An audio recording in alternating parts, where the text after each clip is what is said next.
Hola a todos, bienvenidos a la segunda entrega de Cliofilos, un programa dedicado a la divulgación de la historia de una manera amena y entretenida.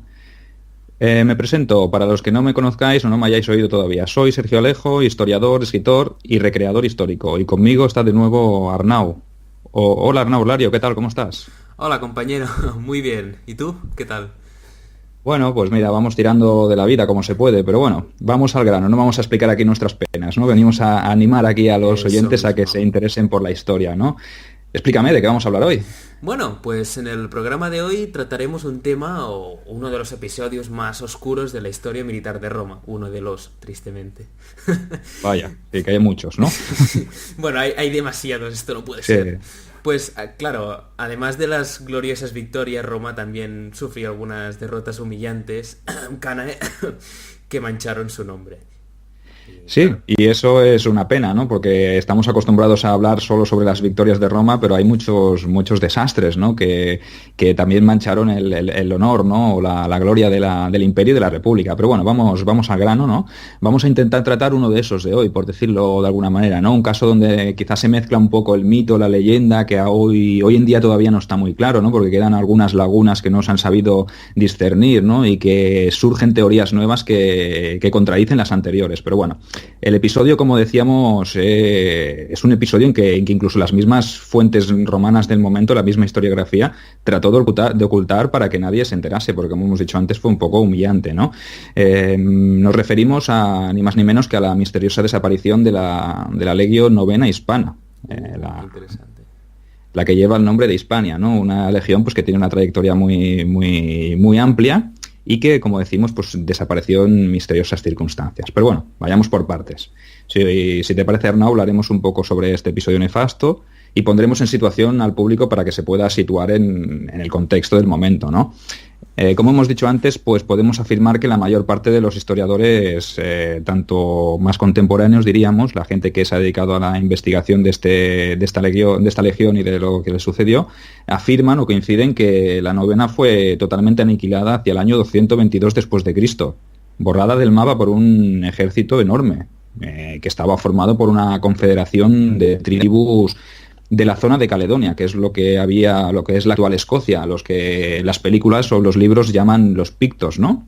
Ujú. Eh, Más allá del norte, más al norte del muro de Adriano, aquella magnífica construcción defensiva que se construyó durante, pues, por esa fecha más o menos, porque realmente estamos en ese momento, ¿no? Investigaciones más recientes nos dicen que esa aniquilación o esa desaparición no se produjo ni en ese momento ni en ese lugar, sino que perduró más allá, que la legión vivió más allá del 122 que nos marcan las fuentes, ¿no es así, Arnau?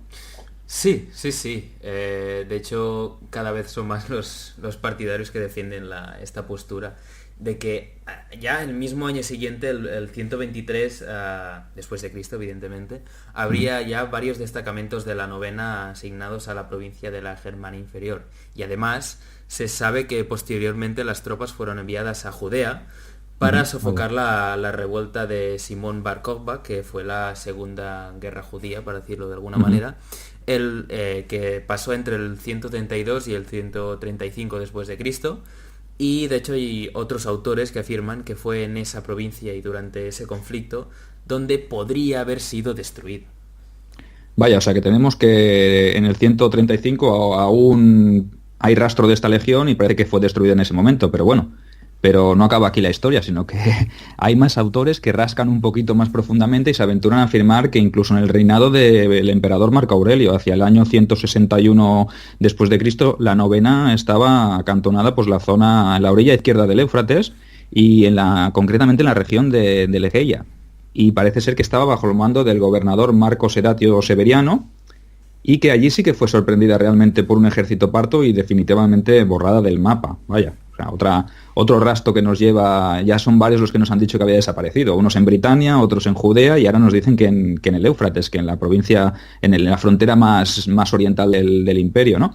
Pero bueno, para tratar este tema, si te parece, ahora que hemos puesto un poquito en situación al público, pues podemos decir que esas evidencias son las que nos expone un historiador que es Marco Sullá en su artículo CSI Roma, en el cual pues nos vamos a basar un poquito para hacer este programa, ¿no? Sí, sí, evidentemente. Es un artículo es recomendable, es decir, es muy interesante y de hecho, como ya has dicho, nos vamos a basar en esto, aunque no es la única fuente No. ni de lejos. Pero bueno, siempre hay que basarse un poco en algo, aunque también hemos mirado en otras publicaciones, como puede ser un libro que realmente yo recomiendo, que se llama The Complete Roman Legions, Ujú. de Paul Artiberri, que os dejaré en la descripción su referencia. Pero bueno, está muy bien porque hay todas las legiones una por una y explicadas arqueológicamente, epigráficamente.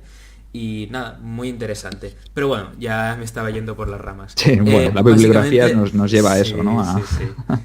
Bueno, en fin, el propio Marcos va más allá de lo que las fuentes y las investigaciones permiten afirmar, y de hecho es aquí donde nos da su propia versión de los hechos, que, bueno, desde mi punto de vista personal, podría ser una buena opción si no hacemos caso a las evidencias que nos hablan del traspaso de contingentes a Germania, Judea o incluso al Éufrates ya en tiempos de Lucio Vero, que antes hemos ya ido comentando.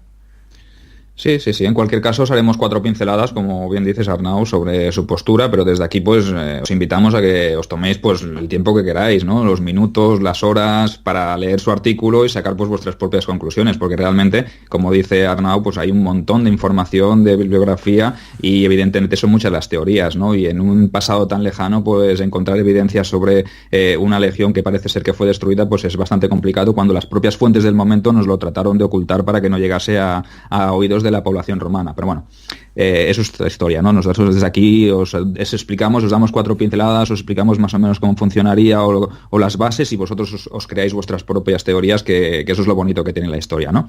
Empezaremos por explicaros un poquito que Marcos se basa en una prueba numismática, una prueba de monedas, ¿no? Concretamente en la última misión de estas que hacen referencia a dicha legión y que se datan del año 120 después de Cristo, o sea, 2 años antes de que se produjese esa primera supuesta desaparición cuando la legión cayó ante un ejército de pictos. Después de ese momento no aparecen más monedas con el emblema de la novena, y eso sin duda la prueba más fehaciente de que algo le pasó a la legión, ¿no es así, no? Sí, sí, sí. Lo que es evidente es que algo pasó, pero además esta evidencia numismática nos da otro dato, uno en torno al rastro dejado por el tribuno laticlavio de esta misma legión, Ujú. un tal Lucio Norbio Crispino. Este hombre desaparece de las fuentes el año 121 después de Cristo, poco antes del supuesto desastre y la, dejémoslo entre comillas, la aniquilación Sí, de la sí, legión, sí, sí. para reaparecer posteriormente el 147 después de Cristo como legado. Ujú. O sea Vaya, que desapareció tribuno y apareció legado. Tú. vaya, un ascenso, eso huele a ascenso. Yo también querría esto Sí, sí, sí. en el grupo de recreación. Ahí, ahí. Pues apareció como legado de la tercera Augusta en el norte de África. Vaya, qué Es, salto. claro, es un poco extraño, sin duda, que no se hubiese sabido nada de él en tantos años. O Ujú. sea, poca broma, son 25 Sí, sí, años sí. más tarde de lo sucedido en Britania, aparece su nombre de nuevo en África como comandante de otra legión.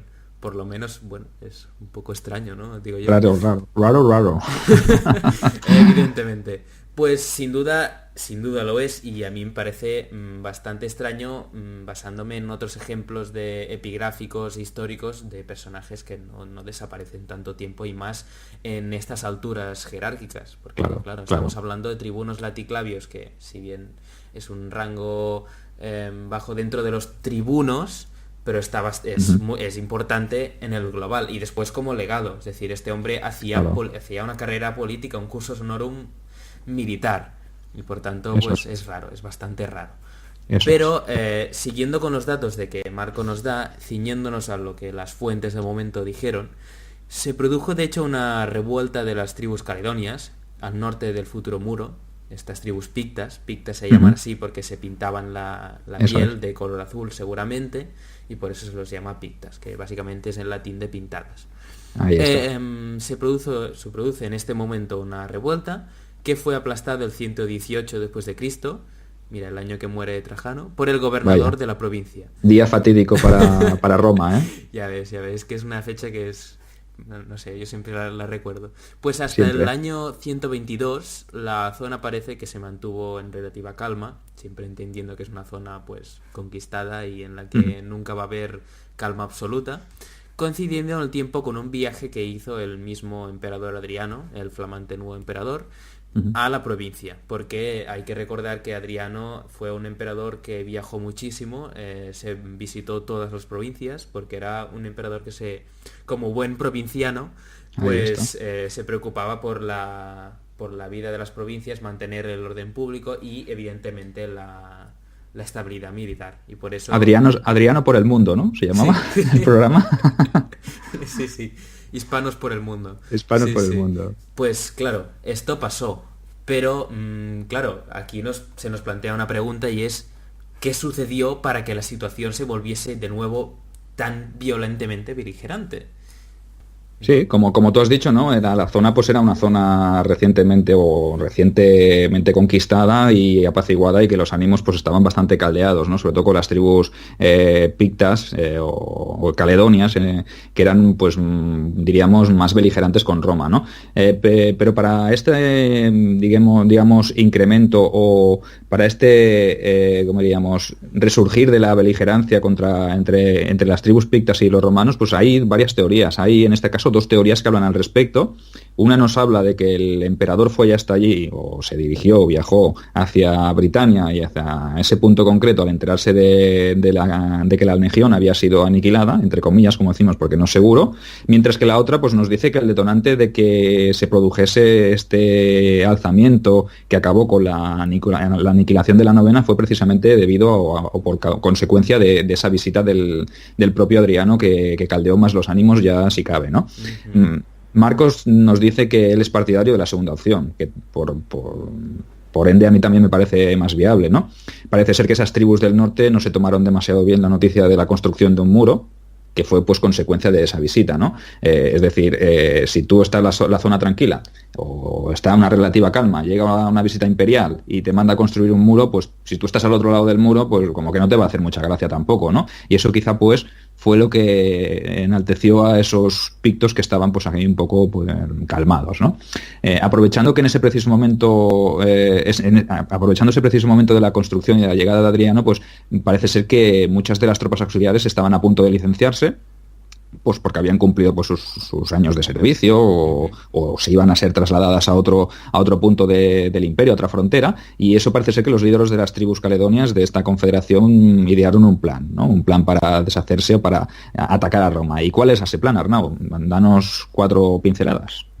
Bueno, pues de hecho se encargaron de enviar mensajeros, vaya, al legado de la novena para renegociar los tratados de paz y demostrar que no había peligro para que se tuviera que levantar un muro defensivo.